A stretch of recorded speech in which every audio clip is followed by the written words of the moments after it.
So I'm Andy Murray, the Executive Director of the Major Projects Association. It's my pleasure and privilege today to just get us going. I'm going to do no more than that. So what I'd like to do now is to hand over to our chair for today. And I'm really pleased to say that we've got a graduate from our Rising Stars programme who's going to be acting as our proper host, rather me as the fake host, and taking us through today's session. So I want to hand over now to Laura Jackson in her brilliant Christmas jumper, who's going to introduce the topic and introduce the other speakers and the discussion. So Laura, over to you. Thanks, Andy. Appreciate the introduction. And yes, sporting the Christmas jumper today for National Christmas Jumper Day, so I thought I'd do my bit. Yeah, as Andy mentioned, so welcome to the MPA IPA event focusing on the Chief Project Delivery Officer. It's a really interesting topic that we've had some really positive response from for the event. As mentioned, my name is Laura Jackson and I'm the Project and Cost Management Lead for Tetra Tech in our nuclear sector and our decommissioning portfolio manager. This was a really interesting one for me because obviously I came through the cohort earlier in the year, so a real privilege and an honour to be able to MC this event. As I mentioned, we've had a really positive response from this, over 530 delegates interested, so it's going to be a really interesting and engaging topic for us to all get involved in today. The event is virtual, so as you'll see, there'll only be a few faces on the screen, but don't let that deter you. Please interact, please get some messages and things in the chat and the Mentimeter that's going to be going on in the background for the Q&A session. We are recording, as Andy said, and that's for anybody needing to pick up on anything later on or any members of their team that maybe not have seen this live session. So we're going to have a short presentation from 5 panelists, but it'll be 4 presentations in total, and then a follow-up of a Q&A session after that. So please do engage, please give us as much feedback as possible. And with that, I'll go into the introduction of our panelists. So first up, we've got John Corduroy and we've got Robert Van Doel. John is the GDF Technical Director for Nuclear Waste Services, and Rob Van Doel is the GDF Programme Director, for Nuclear Waste Services. So I'll hand over and Eleanor's going to share the slides. Yeah, thank you. Well, good afternoon, everyone. And first of all, thank you very much to the Major Projects Association for inviting us to come and share some of our experiences today. And thank you to everyone who's dialed in. As has been said, it's clearly an interesting subject that drives a lot of the thinking and work that we all do. So I'm John Corduroy, and as Laura said, I'm the Technical Director for the GDF programme. A little bit of background from me. I'm a nuclear engineer by background. I've spent most of my career in the sort of technical leadership of projects and programs, and I joined this program, the GDF program, about 6 years ago. And the start of the story that Rob and I are going to just talk to you about. So we're part of Nuclear Waste Services, which is a subsidiary of the NDA Group, and we're an organisation set up to deliver what is a nationally significant infrastructure programme. And I will give you a little bit of the context of the actual programme we're delivering in a minute. My personal journey on this one, I came into the program 6 years ago as in a science and technology lead area, but I very quickly found an organisation that was sort of running around with lots of research, lots of ideas, and a nice white paper from the government. But I couldn't really see any hallmarks as to how we might transition this program into something that looked deliverable. So I spent a few years from the start where we started to stand up the first version of our program and projects control regime. And then I carried on with that until early 21, where I moved back to the technical area, which is what I lead now. And Rob has joined the business as I guess from my perspective, as a true professional in the area of program projects. So next slide, please. So that just sets a bit of the context of where we are. So the GDF itself, very long-term program, all up through life costs, something in the order of just over £50 billion. Life cycle of the project, probably around 200 years. We're currently in an early phase of evaluating sites. It's a voluntary consent based program. So we've spent a few years looking around the UK for communities and sites that might be suitable. In essence, it's a set of surface infrastructure that receives waste from all over the country, moves it deep underground, somewhere up to 1,000 meters deep, and in places that waste permanently in a series of engineered vaults, so that it can sit there until the radioactivity naturally decays away over thousands of years. So as a program, it's got scale, it's got longevity, it's got technical complexity, it's got all the dimensions of the nuclear world. So it's a fairly big beast that we're trying to control.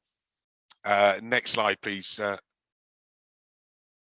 In terms of where we are, we fairly sort of traditional approach. Programs sort of chopped up into the tranches. Policy was delivered and completed in 2018.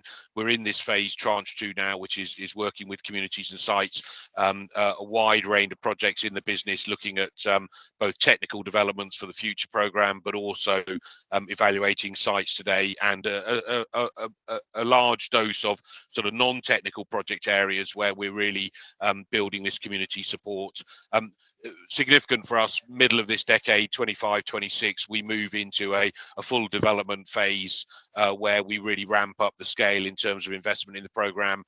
Long period there, about 15 years of detailed design, site characterization, really getting to a constructible proposition, which is where tranche 4 in around the 2040 mark will pick up.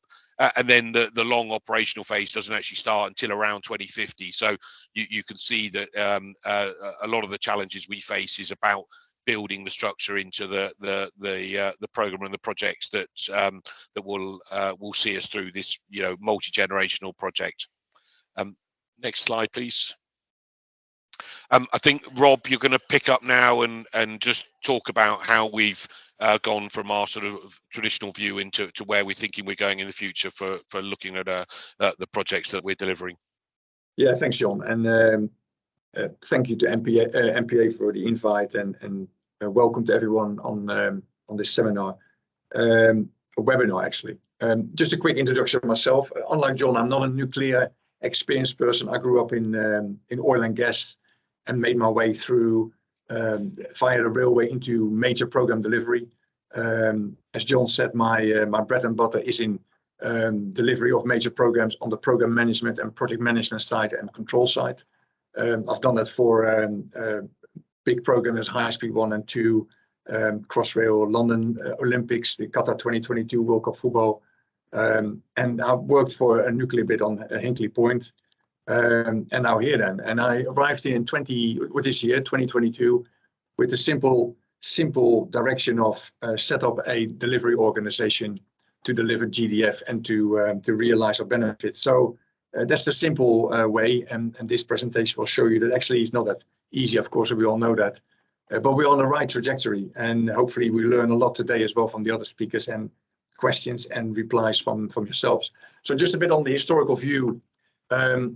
Previously, before I arrived, or maybe even before John got involved, the functions were primarily driven the driving the program strategy, and projects that were initiated and set up basically in extension of those functions to deliver that strategy.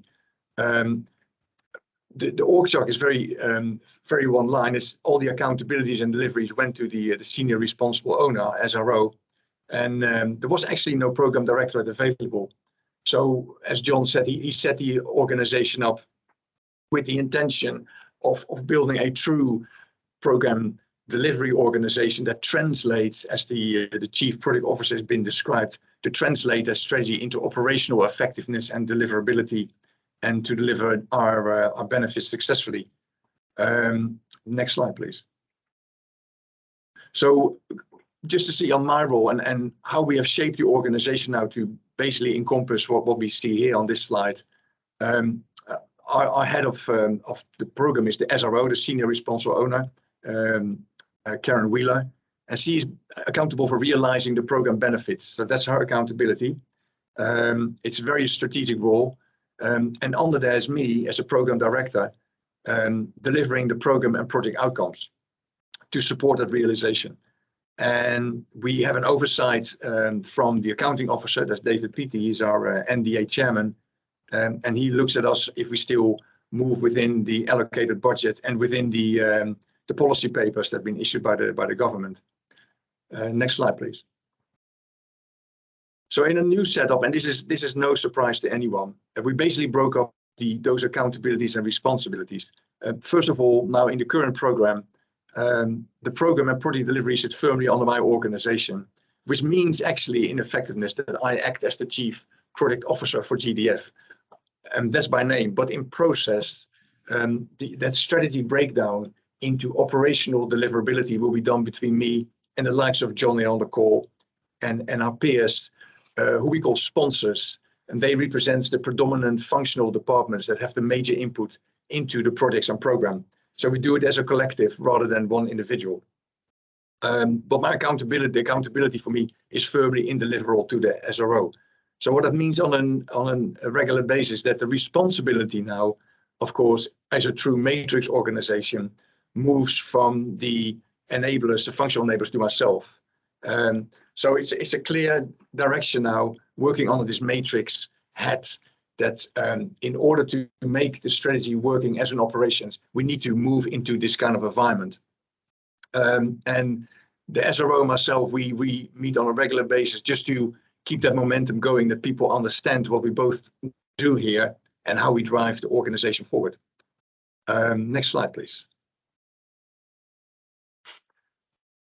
Now, of course, on paper, as I said in the beginning, it was very simple. Set up a delivery organization. We set something up that everybody will recognize on the call in terms of matrix organization.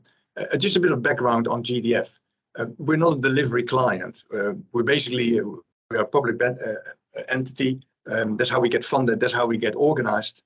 And a lot of people who work here are not familiar with major delivery organizations. So the development is not just developing the organization, but also almost training individuals how to behave and how to act in such a delivery organization. And we call that, in the industry, we call that intelligent customer. And that's what we're building now. We're on this trajectory. We try to be ready by 2026, as in the previous schedule that John showed, to work with the supply chain effectively, also as an intelligent client, knowing what we have to procure on the market and work effectively within our own organization with NDA and our mother company NWS to make this happen. We're building an athletic client organization, not lean, not plump, but athletic, knowing that, of course, like athletes do, when they are in between seasons, they plump up a bit. So do we. So we have a dedicated transformation organization that keeps us a bit aligned to requirements. And ensuring that we don't get too big or too lean, so we're unable to deliver our organization. One of the big items that I have come across, and what I've said from the beginning, the true spirit of victory sits with the functional departments, and we are on a trajectory now to really transition these to an enabler, to a true enabler, to make the program and project work. And that is a trajectory that we do on a regular basis again, part of training for ourselves, for me as well, to get it in the right order. I would say as a closing comment on this one, as you read through the slides and hear me talk, this is nothing new. As I said before, this is pretty standard. I think the hard part is because we're not a delivery organization and we work in a very heavily regulated industry. Things take time, and this coordination, this setting up of project or project delivery translation out of the strategies is a standard operation, but it's very, very hard with all this regulation that's on top of that. So apart from the internal stakeholders that I've been talking about mainly in this presentation, we've got an array of external stakeholders, including the government, that we need to keep at bay in what we do. So most of our time is involved with that, but I feel now with the structure that we've set up and with the regular communication within our strict governance that we have between the projects program and functions, that we are on the right track here to make this successful.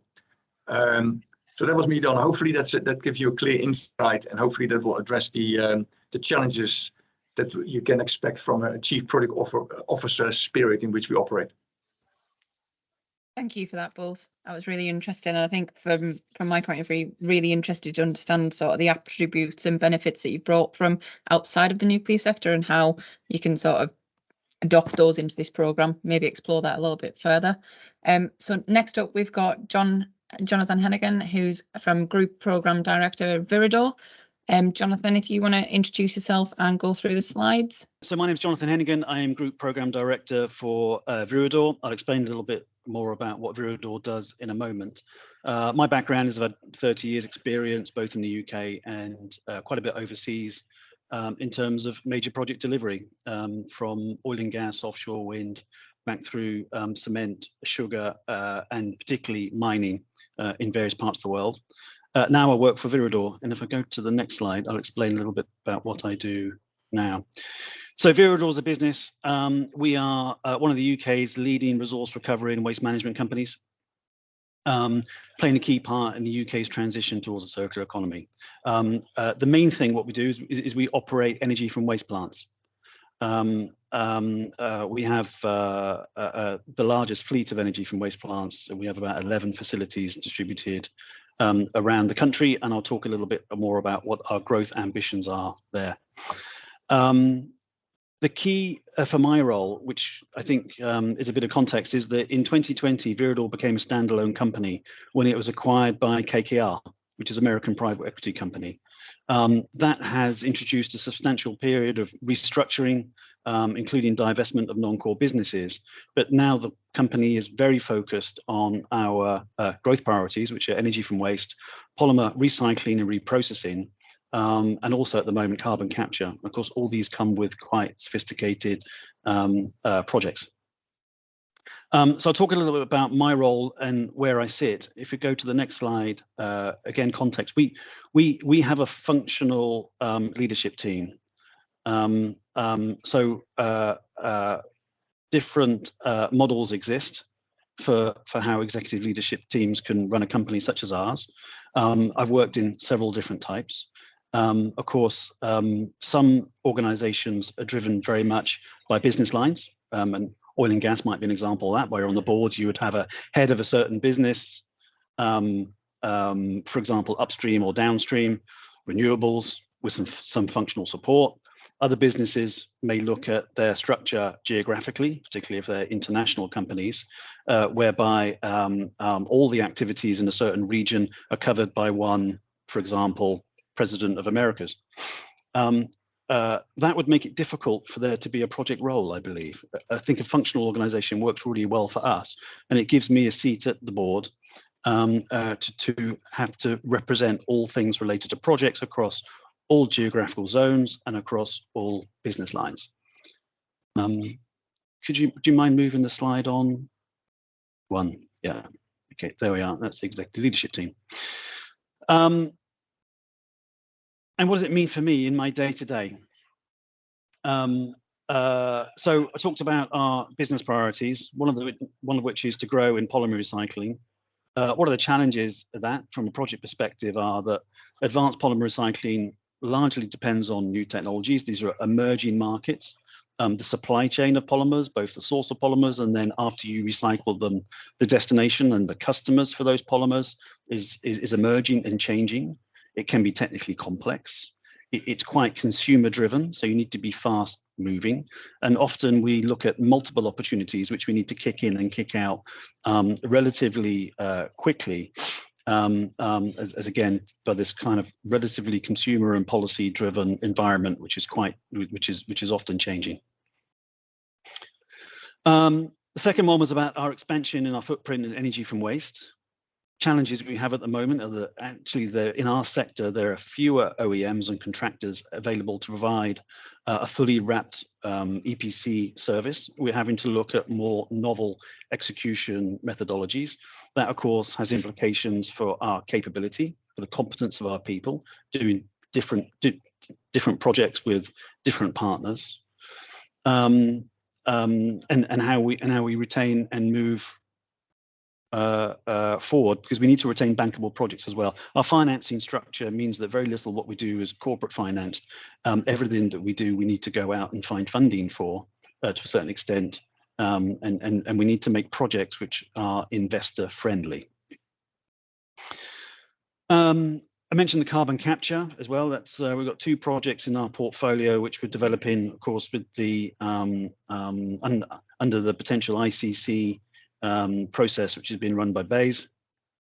This is a public process. There is a high level of integration complexity of these projects. There's connected infrastructure. The funding models are under development. And what this means for us is that we actually have a high development spend with quite a bit of completion risk. It's a competitive process. We don't know if we're going to be successful, but to be successful, we have to invest quite heavily in the development process. For us as well as a business, it's different contractors, different execution strategies that again also feed into that new development and delivery competencies, which may be familiar in some sectors, but they're not familiar in the energy from waste sector. Certainly, my experience in oil and gas and other areas, it feels relatively familiar. And then building a world-class business case. You know, KKR is an American private equity company. They have a very clear and focused approach towards what's a priority. They will not be in the business forever. They have I think an open business model where they take businesses, they maximize those values for then a future divestment. And that creates challenges for my organization in terms of making sure that at the board I can represent the importance of retention of knowledge and industry links. You know, those relationships that are built over time by people are important to maintain, even if you're going through an organizational restructuring. But there are advantages as well. So we got really quick decision making to capture opportunities. And like I say, our board is pretty focused on what the priorities are for the business, and tends to, you know, and it gives a lot of clarity to then what we need to deliver.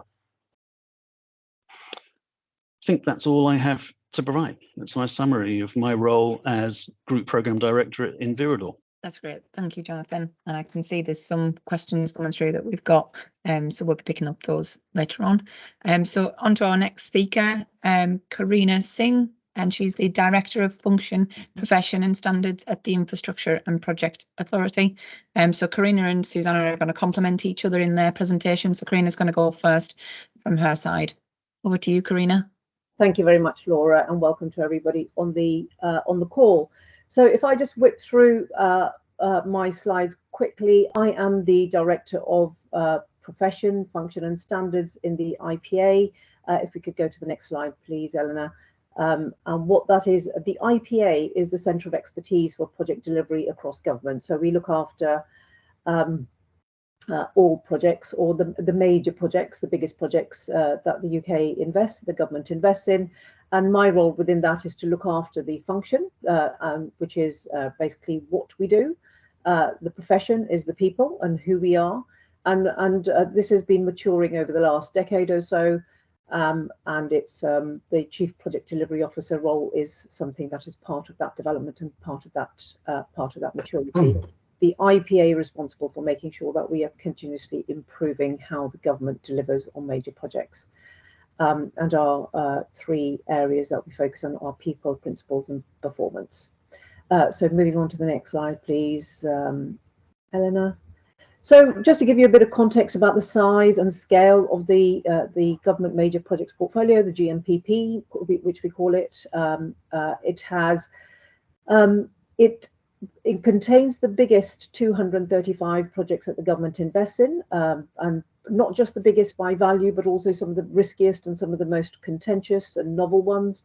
So it will include the things that you would expect, such as HS2, such as anything to do with roads, many railway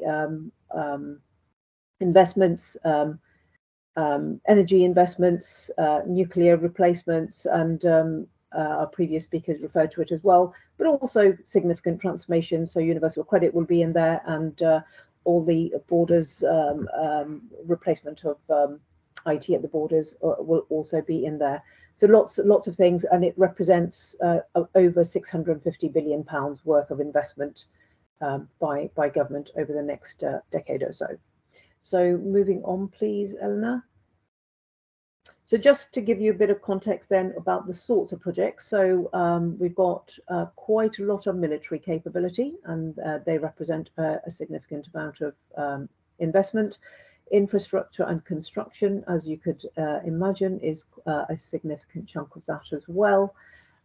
Transformation and service delivery, as I've mentioned, universal credit, making tax digital, a lot of the Home Office borders and passports and visas investment is in that as well as ICT, which is replacing of legacy systems and getting us off old, insecure and non-reliable platforms. So it's got quite a variety in there. Next slide, please, Eleanor. And just also then to give you a bit of context about the departments that the money is spent in. So the Ministry of Defence is where we've got the largest number of projects and the largest value, followed closely by Ministry of Justice, where they're doing courts reform and prisons reform, building new prisons, for example. Department of Energy and Industrial Strategy, where we're doing a lot of investment into energy supplies and nuclear and etc. And Department of Transport, and that number is including HS2, and then and I won't go through all of them, but HM Revenue and Customs, Home Office, and Department of Environment, Farming Reform and Agriculture. So and the list goes on. So just what I wanted to do would give you a sense of the scale of what we're doing and the variety of projects that we're doing. And actually, we've got a very distributed model, is that we give the money to the department, and the department then is responsible for developing the capability and the capacity that they need, and then to deliver the project. Then coming on to the next slide, please, Eleanor, which is about the Chief Project Delivery Officer. So this for us is depicts the maturity of what we have been doing over the last decade or so. So basically, we put a lot of emphasis on the senior responsible officer over the last few years, the senior responsible officer and the project delivery and the program director. And we have been working with the heads of professions who are look after the people issues within departments, and they have been working with us to make sure that the SROs have got the right training and the right background they need, and also that PDs then have got the right accreditation and training they need. Then added to that, as you've will not have escaped your notice, last few years has been there's been a lot of turmoil. Strategic planning horizons have really reduced. Priorities keeps on shifting, and it's really important that with limited budgets and limited resources, really important limited resources, how do you make sure that your portfolio of investment that you're making as a department, as government, represents the best value for money, and that we are looking at the best return on investment, and we are actually delivering the things that government wants. So we have got most departments now have got a well-established portfolio officers and chief portfolio officers. But what this CPDOs does is takes it to the next level. So what we want there, the Chief Project Delivery Officer to do, is to think about the people side, and building the capability and capacity we need to deliver well. Also then directing the portfolio activity, and Suzanne will talk about this a little bit more about how they do it in the Home Office, but you have to work really closely with the finance team and the CFO, for example, and the exec board, to make sure that our investment is closely aligned. But really important for me is, how do you orchestrate the organization to deliver well? So we all know as project delivery people, we all know as project delivery people that it's not just us who deliver projects. We are absolutely reliant on people in our digital departments, IT departments, legal departments, finance, commercial, HR, operations, all of them to be successful in delivering, to set up a project for success, but then also to make sure that the benefits are realized in the right way. So the Chief Project Delivery Officer is the person who then makes sure that they, on behalf of the Permanent Secretary or the CEO of the organisation, are overseeing and directing and orchestrating the entire system and the capability to support the delivery of outcomes. We also ask our CPDOs, our Chief Project Delivery Officers, to also contribute to our thinking across government, and we have established something called a Project Council, which meets on a regular basis, where we talk about areas of common interest where we want to take more systemic, big picture, create big picture solutions, such as we know that resourcing and capability and capacity is a massive issue across the UK, across the world, and particularly in government. And so how do we solve those sorts of issues in a cost-effective manner is something that we work across government with the Project Council on. So those are the sorts of things that we ask project delivery officers to do. So align the strategic investments of the organisation to the outcomes that the organisation and the government is looking to achieve, but also to provide that professional leadership and input into that strategic outcome across government, so that we have got a joined up approach. So thank you, Laura. That's all from me. That's brilliant. Thanks, Karina. And be interested to understand that prioritisation of portfolios and programmes and how that comes into play with the Chief Delivery Officer. So we'll go on to Susanna Newton, our last panellist for the afternoon, until we go into the Q&A session. And Susanna is the Chief Portfolio Officer and Head of Profession for Project Delivery at the Home Office. So over to you, Susanna. Oh, you're on mute. That's the Somebody first had to do panel it, didn't they? Somebody had to do that. Good afternoon, everyone. Great to be with you. Lovely to see lots of familiar names in the sidebar, as well as lots I don't know. So as Laura said, I'm the Chief Portfolio Officer and Head of Profession for Project Delivery in the Home Office. Been there about 3.5 years. Before that, I spent some time with the Infrastructure and Projects Authority, where Karina is now, but I spent the bulk of my career in revenue and customs, so a civil servant through and through. So I started many years ago as a tax inspector and then stumbled into projects and absolutely loved it. So I have been in project delivery through the whole range of things, from project programme portfolio for probably about 15 years now. So I thought I'd say a little bit about the Home Office. You'll all have heard of the Home Office, I'm sure, one of the great departments of state. It's always in the news, you know, doesn't matter what day you turn it on. It might be policing, it might be asylum, it could be counter-terrorism. The Home Office reaches a long way, whether that's, you know, registering births and deaths right through to real top-end security. And as such, having a portfolio of change that stretches across the breadth of those things is quite something, and quite something to kind of juggle in terms of how do you manage some of those respective priorities, and how do you keep this huge system in balance, but also in balance with ministers and the political cycle and day-to-day crises. So a really interesting role. So we've got 4 big priorities as a department. One, to reduce crime. The second is around reducing the risk of terrorism. The third is about enabling legitimate movement of people and goods across the border. And then the fourth is around illegal migration and removing those who have no right to be here.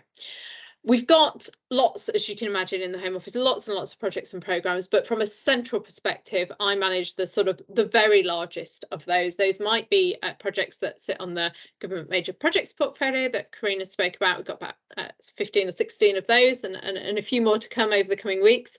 And then a set slightly below that level, but nonetheless critical to how we run our business. And there are a range of projects in there, from sort of ICT enabled business change. So, you know, how do we automate? How do we strip out some of the sort of low value work and improve the quality of both customer experience, say on passports, making it much smoother, but also take people out of the business for us, through to you know, some quite big infrastructure projects. So one of the main ones that we're working on at the moment is replacement of the emergency services mobile communications platform. So a lot about sort of mobile phone coverage, and how do we ensure our police, fire service, ambulance and all the others have sort of top quality access to the things that they need to. So Karina's covered much of the stuff on the right hand side of this slide, so I won't go into detail, but these are some of the things we need to do. And broadly, as CPDO, my role fits into two chunks. It's managing that portfolio, advising our executive committee and our sets of ministers on the key risks, looking across all those individual projects and programmes, surfacing risks, issues, dependencies, links, where are we in delivery terms, and also leading and championing the profession of about 2,000 people in the Home Office to develop, to build their skills, to build their capabilities, and increasingly moving that talent into the priorities and across the various programmes, both in terms of developing individuals, but also making sure we are putting our best people on the priority work. So if you wouldn't mind moving on, Eleanor.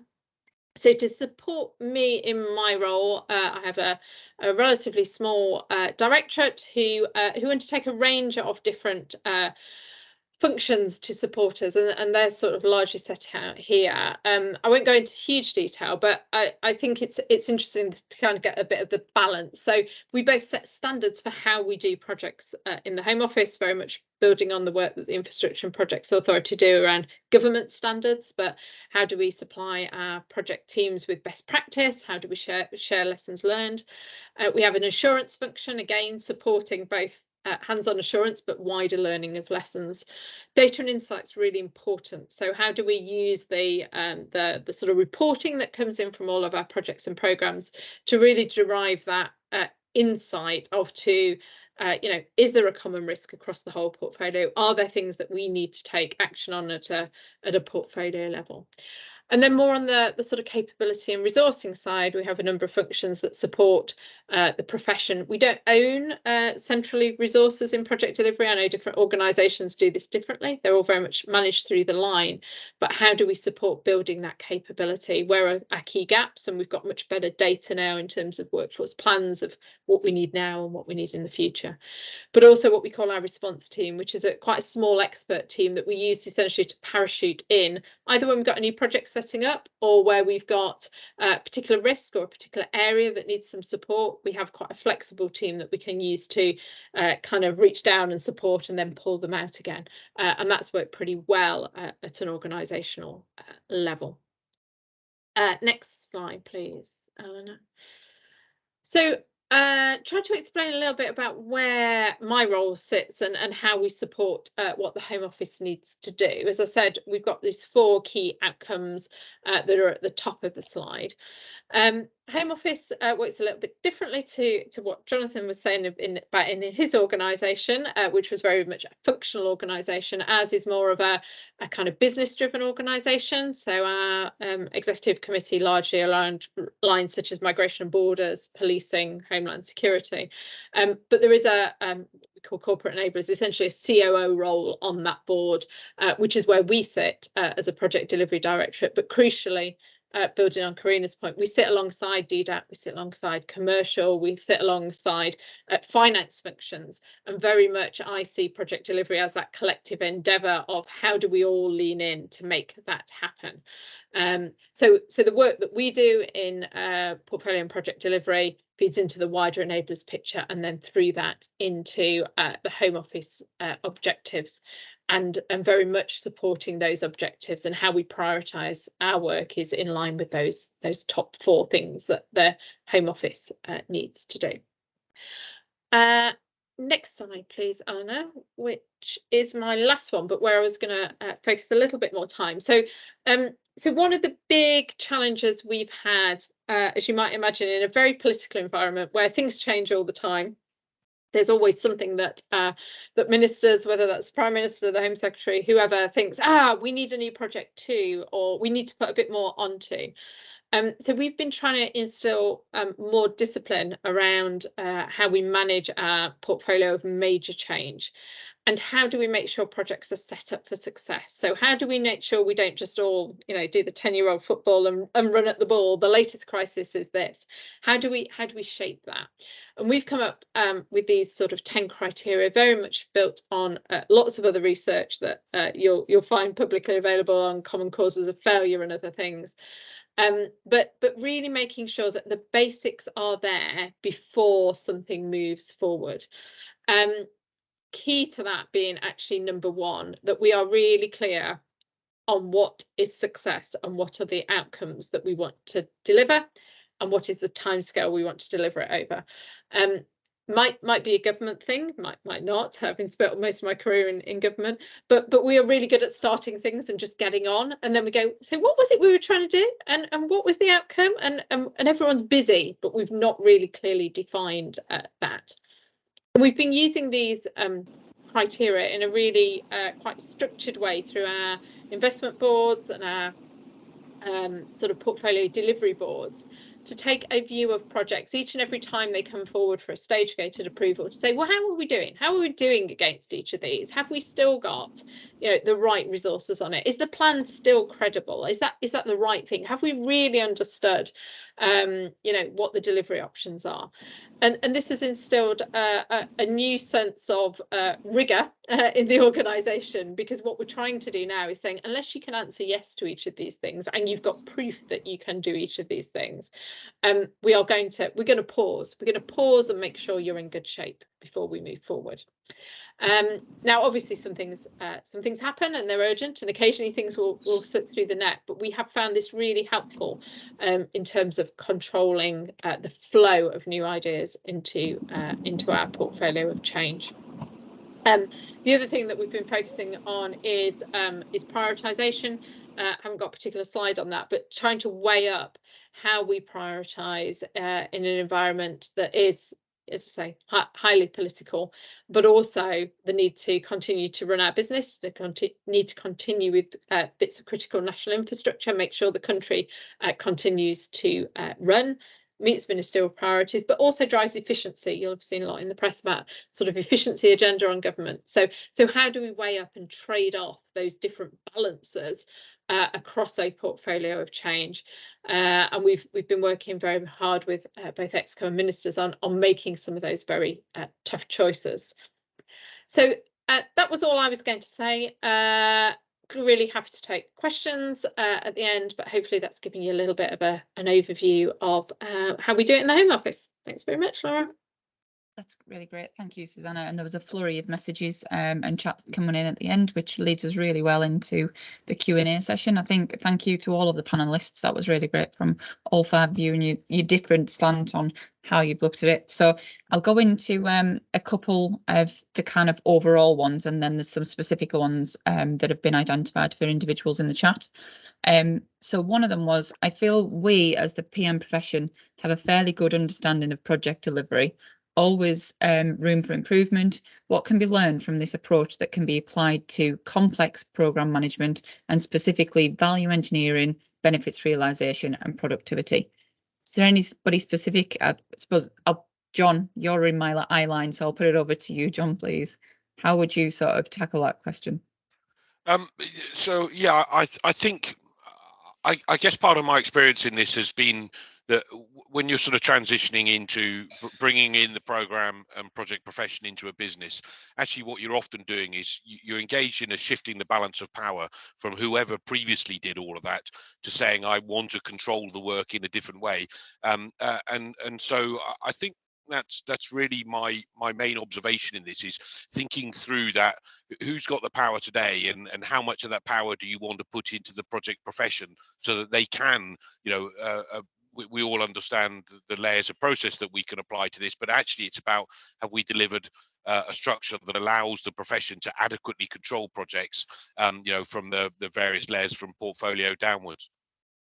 Yeah, that's brilliant, John. I think that kind of touches base on what Susanna was saying about that top priority really on your list of, you know, what are the key success criteria? How do you sort of monitor that, Susanna, throughout the whole of the project or the programme? How do you keep a track and make sure that everybody's aligned to that, really? Yeah, so I think there's a dual role, and I saw one of the questions in the sidebar around, you know, do SROs self-police or what's my role? So it's I'm encouraging the SROs to self-police, but ultimately, yes, my role is both support and assurance. So sometimes sitting in the program boards for the biggest things, just sort of drawing people back to that, really making it clear. When we assess against the criteria for our investment appraisal boards, that is something my team do. So we will take a view based on what we see, what we hear, sort of wider set of, you know, might be IPA reviews, it might be other things.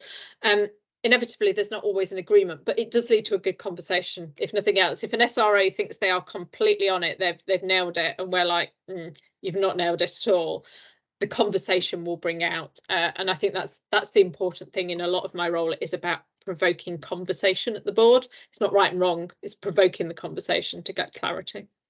Yeah, that's really good, really interesting. And as the other sort of area, I suppose, really that's kind of popped up a little bit, Karina as well, and Susanna, is the prioritization of those portfolio and program of work. She talked about that a little bit. How do you sort of go about prioritizing those projects?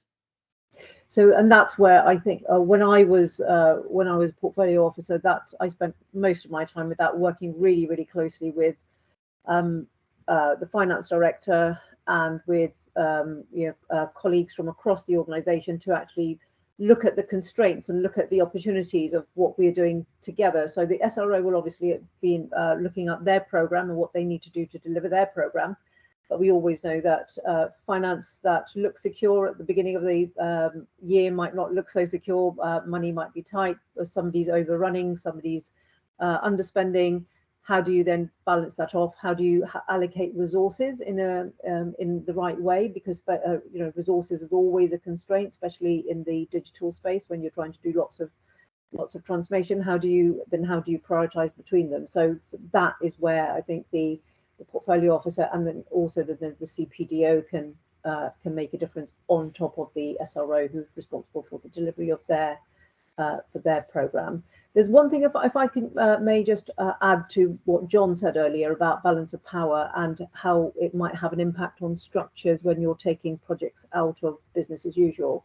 I think when the project is delivered and you're actually putting it into business as usual, that's another time when things might be different. You might actually need to create some organizational restructure, and organizational dynamics will change, because all of a sudden you're handing over a new capability and a new capacity to do things to the chief operations officer, and then they might need to think, oh, what skills do I need to do to keep this new system or new service running. So it might then create some different organizational challenges that the CPDO needs to be keeping an eye on. That's really interesting how that leads into it. I've got a question for all of you, but I'll direct it at Jonathan at the moment.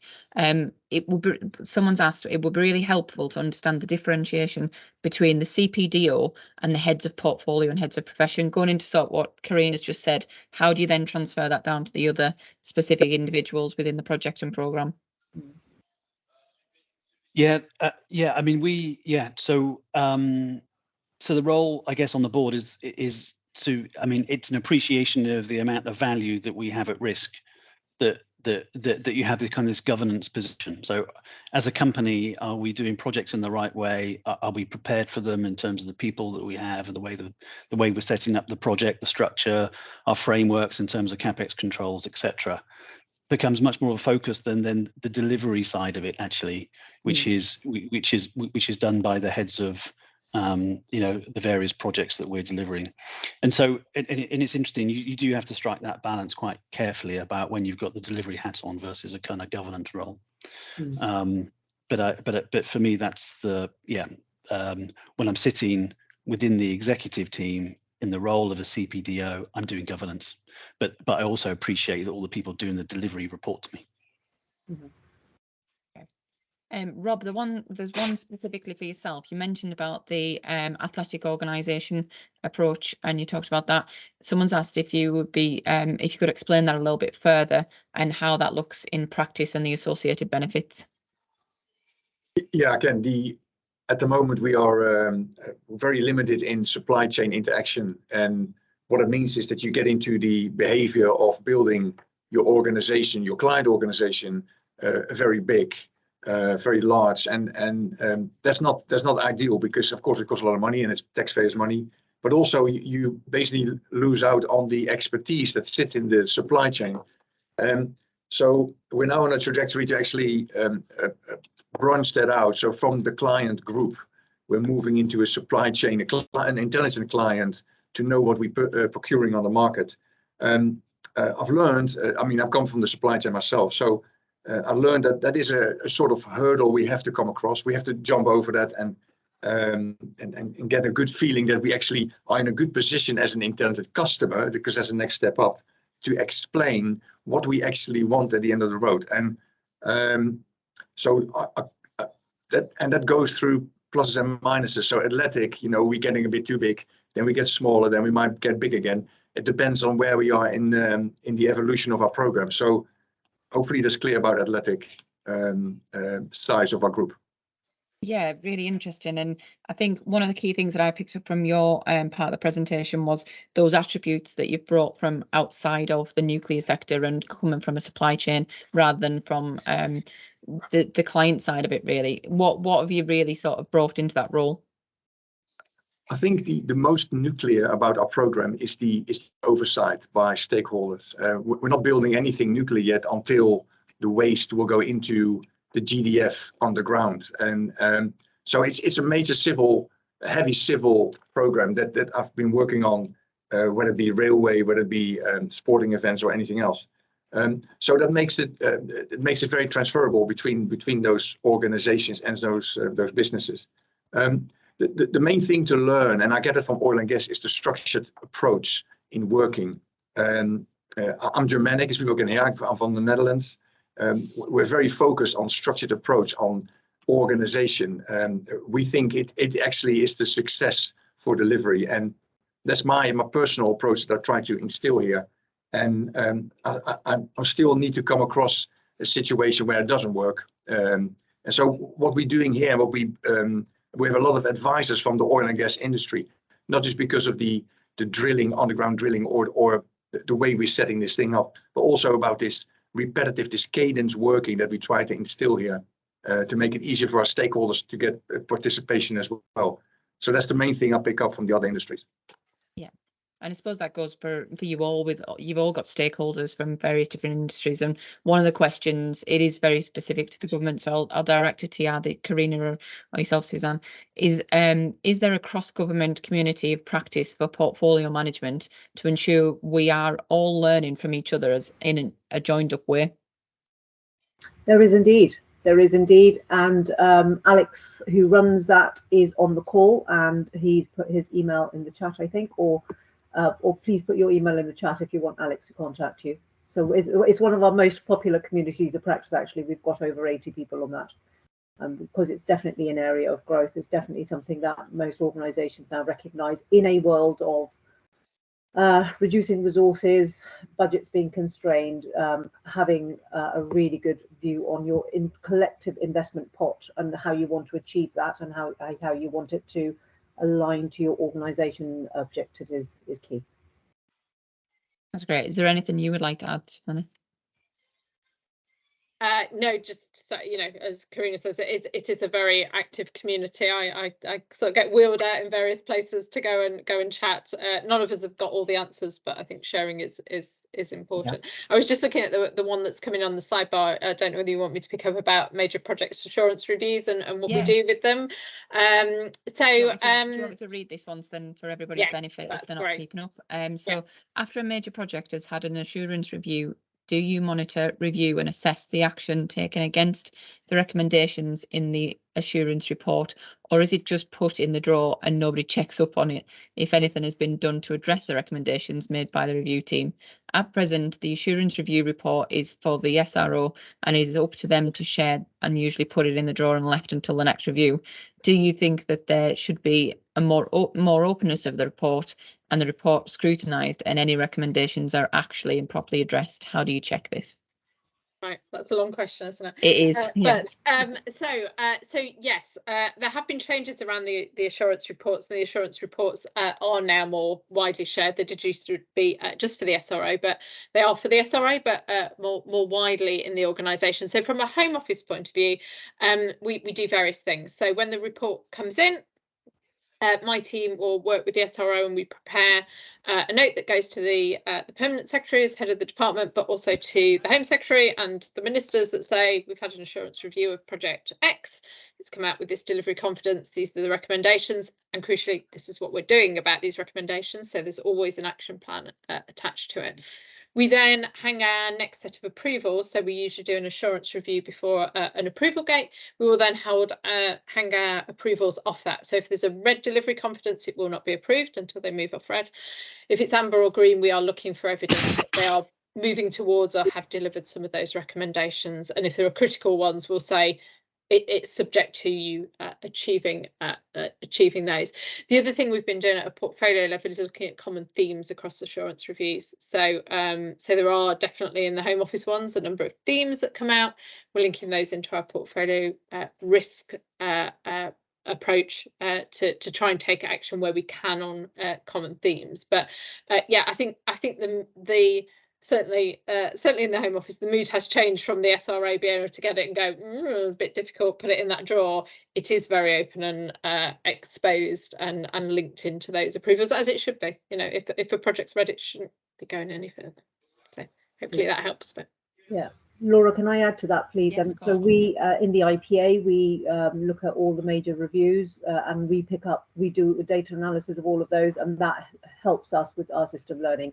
So we see then what the big themes are, and then how we need to address them, and so and so that helps inform where we are developing capability, where we've got capacity gaps, but also helps us build guides and standards for things. That's brilliant. One came up for Jonathan. A very interesting talk, and thank you all. I have a question specifically for Jonathan. You mentioned that there is a specific recycling market. The market is not currently offering the project delivery model you prefer. What are the reasons for this, and what does it take to incentivize certain markets or sectors to embrace new delivery models? Yeah, good question. And not just in my sector, I have to say, I think a lot of industrial sectors have faced this in the past, where they may have been built around particular technologies which have been offered under an EPC wrap. At some point, these companies tend to catch cold on a few projects and then decide they'll stick to their core business, which is just selling the technology, in which case it's up to the client to then integrate that technology into the wider project with more complex then execution strategies. So not unusual. I think a lot of that issue is around the familiarity that the supply chain has with a particular technology in a particular market. So if the example of energy from waste, if you have a contractor who has a good track record of projects where they've built capability in country, where they understand the supply chain, they're able to take the risk on themselves. The trouble is, if there's a break in that supply chain, they lose that capability, they lose confidence of understanding the market, then they're not going to take risk. The other thing is around new technologies, where actually ourselves as a client are starting to push plants that we would like to build. I can't say too much, but plants that we would like to build in the future and may not be as proven. And so we take on some of the risk ourselves. So I think for me, the big advantage, well, how do I improve that for the future, is probably more collaborative approach with particular suppliers of technology to give them a pipeline of projects where they get the experience and then familiarity, where they can then deliver the execution model that we want, which is for them to deliver the project to our requirements while they take the risk on delivery. Yeah, I think that's probably the difficulty, isn't it? It's that proven track record and actually being able to show those benefits. And when it's new technology, it's how do you tackle that? Definitely. That's great. Thank you. One question that came up that was quite interesting was what was not happening that required a solution for the Chief Project Delivery Officer, and what exactly is missing from the alignment of the strategy with projects? I'll send that over to you, John, for now. What was missing? I guess that's a sort of difficult question from my sort of personal perspective, because as the early program director in our program, I did sit on the board in for a while in that context. I think it's just, to me, it's just about balance. And you know, when we think about the C-suite, and I think it's just bringing that balance and being able to provide the insight at the senior level as to what projects and programs can and can't do. And I guess we've sort of, over the last decade, we've kind of assumed we can do everything through the lens of delivering program projects. You know, some of our business now, we're kind of finding a slightly more mature route to saying, actually, there's an awful lot of stuff that we can still leave with functions for delivery.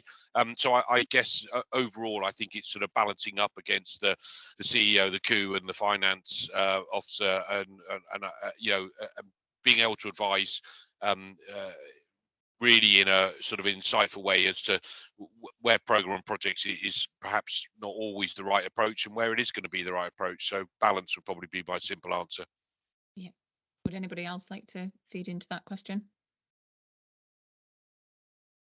Karina, you're on mute. Jonathan came off mute Oh, first. sorry. Yeah. Right. Jonathan. Yeah, I think it also depends on the makeup of the rest of the executive as well. I think. I mean, look at the example of Viridor. We have a, you know, our team is 50% new from 2020 when KKR made the acquisition, and so if there were people with both the capability and the bandwidth to do projects in a particular, you know, business area, that might have been a different organizational solution. I think in our case, we said that actually we'd look around the boardroom or look around the executive C-suite, whatever you want to call it. There was a gap in their project capability, so they brought in someone like myself to take on that role and balance the rest of the team.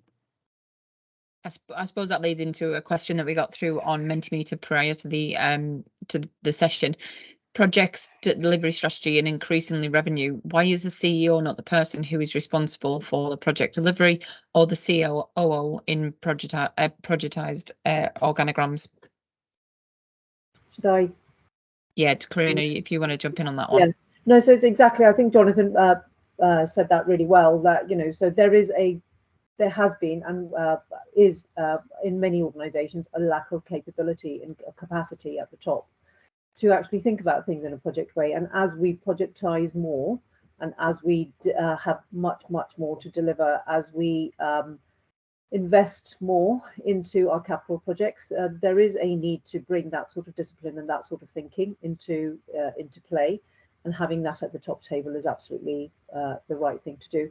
It might not exist in 5 or 10 years' time, because all the C-suite people might actually have the right skills and capability and capacity they need.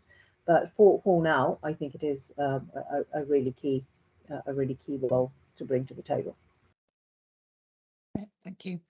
Susanna, one specifically that came up whilst you were speaking was keen to understand the boundary and the overlap of accountabilities for delivery of programmes and projects, but more importantly, their benefits between the Chief Project Delivery Officer and the SRO. Okay, so ultimately within government, the delivery of the individual project is the accountability of the SRO, and we publish our SRO letters, so it's really clear what SROs are accountable for. My responsibility as CPDO, I see two things. One is to support and challenge those SROs. So supporting them. Really bad day, oh my god, I'm in a hole, what do I do, Suzanne? I'm there as that kind of bit of a sounding board. Equally, I am the challenge sometimes of going, that plan just doesn't look credible, come on, how are we going to work? So I have that role in supporting the SROs to make sure that they are doing the best. But ultimately, and something we do put in all the SRO letters, is you can't all just be running in isolation. So if I had 27 SROs all running off in different directions, it's a bit like unruly kids in the playground. I have the responsibility overarching for delivering that collective set of things and it achieving the department's strategy and outcomes. So there are times where I need to say, SRO for Project X, you need to go a bit slower, or you need to take a lower priority because this thing's got to come first and we've got to do it in that order. So I see my responsibility sitting across the top, and key to that is the SROs all acknowledging that actually sometimes they do have to go a bit slower or a bit faster. And I think some people find that quite a difficult concept. As SRO, I'm accountable for delivering my thing and I'm going to do everything in my power to deliver my thing, which is a great quality. You know, I do like a bit of focus in my SROs, but it can't be at the cost of everything. So that's, I see my brokering job really. It is herding those cats or unruly school children into something that makes sense, and we all go in a nice line and we get to where we need to. That's brilliant. And I think this one was specifically probably for yourself, Karina and Susanna, but it says the CPD role is not in the PDCF. That was one of the questions. Karina, do you want to pick that one up? Yeah, so it's not in the PDCF. It's a relatively new role, so we haven't codified it yet in the project delivery capability framework. For those of you non-government, that's how we have classified all of our roles in across government, and so we can show career paths. In reality, the CPDO will be different. It will look different in each organisation. So we've got the luxury and advantage of having Susanna almost full time in her role as in her role in the Home Office. In some organisations, the CPDO role is an adjunct to the Chief Strategy Officer or the Chief Finance Officer, or in some cases, the Chief Operations Officer as well. So it's at the moment it's a role profile, and we're still maturing it, and we're still working through how we need to embed that. But thank you, Jonathan, for putting the PDCF information out there. We've got one that's been sort of prompted a couple of times in the chat, and that is there a list of top recommendations that come out of the IPA Gate reviews, or could one be added to the government PD hub on assurance and approvals area? Be useful to see common themes. I'm a high risk reviewer and undertake reviews across government, so I'm aware of recommendations themes that I identify, but don't have visibility of recommendations themes that other reviewers identify. Be good to have oversight of those if possible. Good question, and I don't know the answer to that, so I'll go away and look at that, Martina and Sarah, and I'll get that added to the assurance hub. The next one, so I'll send that one to you, Karina, separately, so then you've got that one. Yeah. Next one is, I'd be interested to know a bit more about the resource team of the specialist project support that are used to set up, help out, support, or turn around a major project. How was the capability identified needed for the team, and then how was the team established? Do you also use a business intelligence support role for major projects? I'll put that one to you, Rob, for now. So we have an overarching strategy defined in a plan, and that will drive our requirements on a regular basis. And because of the funding structure, we're very much focused on yearly, but we try to do it multi-yearly, of course. And that will drive the capability requirements in that particular period. What we do then is sit down as a delivery organization with the functions to understand how they're going to deliver that particular requirement to make the project successful, and they fill in the resources. So it really is a cross-department discussion. And if I maybe step into Suzanne, who actually acts in this role, the CPDO sits in the middle, basically make the connections between all of them and establish, okay, this capability is required to make the delivery. Is that actually realistic to do so in a time period? And can we build up the resource requirements, resource levels to the level that we need to do it? So it's a give and take system, really, and it's an ongoing process, not a one-off. Maybe if I just add a little bit of in terms of because I mentioned in my presentation, we'd set up this what we call our response team. It's about 15 people, each of which have different specialisms. So we've got sort of business case writers, people that are experts in running PMOs, project managers, business analysts, a whole range of different skill sets. And we set this up about 3 years ago because frankly, I got a little bit bored of our permanent secretary keep coming to me and saying, Suzanne, have you got a good person that can help this? Have you got a good person that could? And because we didn't have a centralized resource model, it's really hard to pull somebody out of a project that might be a 8-year project and go, you're really good at writing business cases, go and do theirs. So it was partly that demand, but also partly I wanted to drive up standards. So by developing a central pool, giving them all the skills, all the toolkits, all the things, go out and teach others how to do it. So part of their job is to do turnaround, whatever. Part of their job is to educate and sort of spread the word. so it's not a huge team, but really valuable. When I still remember I was actually on holiday, Boris Johnson stood up and said, we're going to have 20,000 new police officers. And I thought, thank God I've stood up that team, because I can deploy 3 people straight away on Monday to start setting up the project to get 20,000 new police officers in. So yeah, it's a model that's worked quite well for us. Does that sort of answer? I'll go to Ty's just put a question in, and I wonder whether that sort of answered it. It says, is there any plan to introduce a central register of projects across functions, programs, orgs, which could then support the delivery mechanism? You've just kind of touched a bit on that, Suzanne. I'm just wondering, does that cover your question, Ty? We can always come back to it, but I think you've covered the majority of it there, Suzanne. Perfect. Different theme. How are people managing with their assessment against government 002? Do you want me to pick that up? Yes, please. Okay, so so for those of you who don't know, so Government 002 is the project delivery standard that has been that we published last year, and we gave a common assessment framework as well for people for departments to assess their maturity against the common standard, the standard that we want people to have.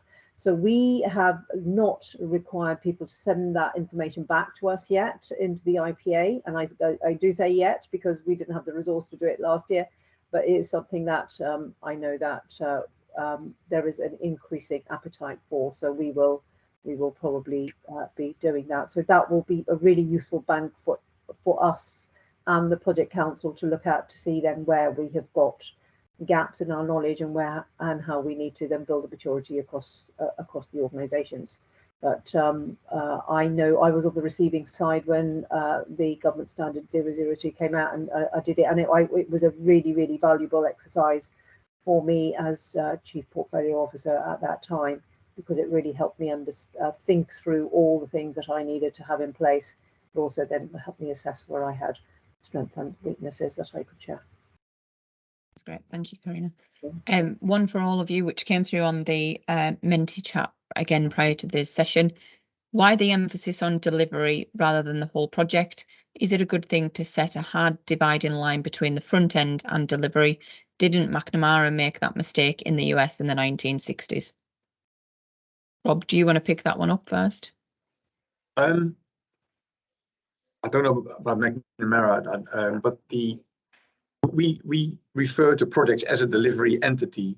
Whatever is in front of that is basically done on our program level, and we make that clear division, because then we basically look at the time frame of the project is more on the technical short-term side and the program on the long term. So that ability of setting the strategy and get yourself organized before we actually focus on delivery and output is pretty much on the program level, and it's not forgotten. So hopefully that answered that question from that particular person. Does anybody else want to weigh in on that one? Or... Yeah, I mean, I think the only thing I would just sort of add is that in our context, when we talk about delivery, we're talking about delivery benefits realization, you know, at a much wider level. We're not suggesting that projects sort of do something that then lands in a cold field somewhere. So yeah, I think we're maybe a little bit of semantics here, but we are talking about benefits realization as well as part of that term. Perfect. One again for all of you. Do you have any advice for organisations that are poorly projectized? How do you build a coalition of support to adopt the kind of disciplines we've been discussing today? I mean, I would add a few bits at the right at the start of I mean, this is the journey that we started in 2016. Don't underestimate how long it'll take would be my first bit of advice. I remember I laid out a 3-year plan initially in front of the board back in 2016, and everyone said it's not going to take 3 years, John. Get it done in a year, and we're still making progress in 2022. So don't underestimate how much effort it'll take. And my other bit of advice is find those sort of the low-hanging fruit and show some early benefits. So trying to, within year, fairly short timescales, trying to show some real tangible benefits that adopting a project mentality will bring. But those are probably my two sort of main bits of advice. Great. Thank you. And I absolutely agree with what John said, and that has to start from the top, and that for me is the strongest argument for having a CPDO, because it has to start from the top. Yeah. Because however much you've got really good project people, but if you're working in an organization that doesn't understand projects, doesn't understand that way of working, then all you become is a admin box or reporting box, and not somebody who's actually problem solving and trying to get things done. So start from the top, but also then think about how can you build the skills of the people in the C-suite and at your executive level. That's great. I think we've just had a few on that with Tony saying reaching out to the experienced practitioner professionals is the best start. Andy said about maturity of modeling data indicates it takes 18 to 24 months to gain a level. Sorry, it's jumping very quickly at the moment. I'm moving around. So the GDF experience of 6 years is pretty good. So yeah, it is a long process. Just an update on that one. Robert McNamara was US Secretary of Defense. He had a view that front end and delivery can be neatly separated, and there is a school of thought that this is more of a problem than a solution. No, I agree, and I saw the explanation. Thank you for the individual who did that, and I totally agree with that. And that's how we set GDF up, as I said, in a strict program and project atmosphere, and it makes it very neat for the individuals who get incorporated as well in that, especially for the supply chain, to understand on what level, on what side of the work they are incorporated. So no, totally understood. Yeah, we got one that came through that was for the PD functional standard. Who do you expect to complete that in a department? Does it sit with the HOP or the portfolio officer, or at a corporate level? Good to hear the responses will be reviewed by the IPA for gaps, etc. I'll put that over to yourself, Karina. Yeah, thank you, Martina. So it will depend on the size of the organisation and where it best sits. I would say it should be signed off by the head of profession at the very least, and we will. I think other professions ask for a sign off by the accounting officer as well, actually. So it's just part of bigger governance. If I maybe just chip in, so our approach has been, my team have led that self-assessment, but the thing we've also done is ask our audit colleagues to have a look at our assessment of how we've done, and that's been quite interesting in terms of things that we had a perception we were doing, and they went, well, where is that in your guidance, or where is that? So so we've taken a kind of dual-pronged approach just to try and make sure that we're looking at it in the round. That's great. Brilliant. Thank you. This one for everyone. How do you also change the mindset culture of an organisation to achieve the change necessary to improve the project management disciplines across an organisation? John, do you, Rob or John first? And actually that plays into the previous question about this functional setup. So what we do at GDF, what we're going to do is a strict segregation of the project managers, basically linking or integrating all that functional support, function enabling work that's being done on their behalf to guarantee success. So the quality level of the functional enablers is being done by the functional heads. Like John for technical, we have others for operations and whatnot. And me as the, call it CPDO cheekily for the moment, I do not mingle with it. Of course, I keep a finger on the pulse to ensure that the quality level is high enough based on while we're measuring performance success.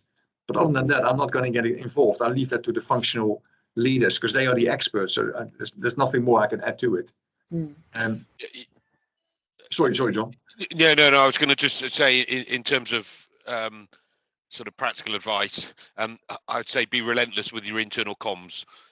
Don't underestimate how much effort it takes to bring in a new way of doing things. And you tell people once and they'll nod, and then you have to be relentless and repetitive with the internal comms to really help people understand what the delivery model is, how you're expecting it to work, particularly for individuals where they're perhaps impacted with slight subtle changes in their roles, etc. So yeah, sweat the internal comms, really, really important.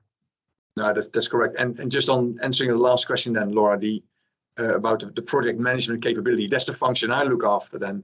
So I've got the same role then to ensure that the project and program management community sits on the right level, the right quality level to deliver the program and projects successfully. So, and that's being managed, and Tony Perry is on the call, together with NDA, our mother company, to ensure that also that quality level is transferable between different programs within the group. So that will be a great success story going forward, that whatever is being done in GDF or our sister Summerfield, we can have a transfer of quality people to do that kind of work. That's great. Thank you, Rob. Laura, could I come in on that as well, please? Yeah. So the two things. So on the mindset and culture of the organisation. So in my experience, and I'm speaking very much for personal experience here, is showing people the discipline you are using for project management never works. You need to show them the results of doing that. So nobody will want a perfectly formed risk register or a lovely template for your benefits management profile. That's not what they'll be in the market for. What they will want is the answer of, and how is that going to help me do my job better? How is that going to help the organisation be more successful? So so the best finance colleagues will be the people who give you the numbers, or give you the few numbers you need to help take the decisions without going through all showing you the process of how they got there. So I think for me it's about showing how our concepts and disciplines can actually solve the problems of today. But also I would say, re-emphasize the point I made about changing the mindset and culture, is it has to be top down, and you have to find those friends and colleagues in places of influence who can change that culture. And just to make a plug then for an IPA learning product that we provide, we provide something called orchestrating major programs, which is something that we offer to DGs, Director Generals or over, but also people who are CFOs or CEOs, etc., or on the C-suite of smaller arm's length bodies or executive agencies. So please do consider nominating, or if you need me to lean in to nominate people for that, because that will help people just see how that project discipline can help the organisation be more successful, and that's all anybody wants. That's brilliant. Thank you. There was one specifically for yourself, Rob, quite early on, which was, could this initiative be considered to be a portfolio rather than a programme? If so, how might you manage this differently? Yeah, it could be actually. On the sheer size of it, absolutely. The way we manage it differently is about the benefits transfer that sits on the portfolio level rather than the program. It's more high level, and we are considering this. Actually, it's just as John said, everything takes a long time, and before we embark on that journey, we need to be really sure how we set it up for the future and how that translates in benefits. But the question is absolutely valid, and we're looking at it at the moment. Karina, there was one, I don't know whether this would make more sense to you, because it doesn't particularly to me. How does the UK compare with comparable states on length of project delivery, construction infrastructures, 10.5 years? Good. I thought that was a good question, but I don't know the answer. I don't know the answer to it, and I think it's so specific to the UK context. We are very different, geographically, and I think a lot of that time probably comes down to our planning laws, and every place will be different. But I don't know, Rob, if you've got more of an international experience in that that you can bring to bear. Sorry, I missed the question. I have to read it. Sorry. Oh, sorry, it was just bear with me. How does the UK compare with comparable states of length of project delivery? For example, construction and infrastructure equals 10.4 years.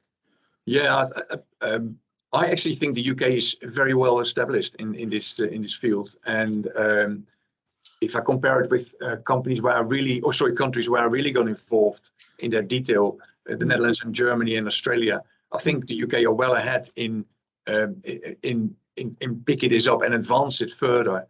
So I think from that point, we can really be a role model in rolling this out internationally. Absolutely.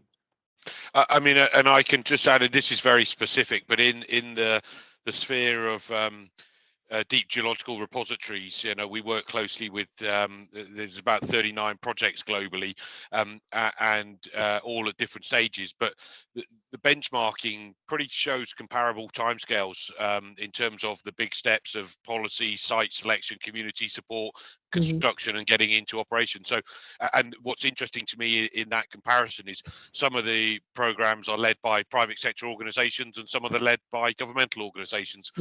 And actually, when you do the big mapping, and I'm talking, you know, mapping out over several decades, there's no particular benefit or performance demonstrated by any one part of the ecosystem. So there's sort of comparable performance across quite a wide international community in this area.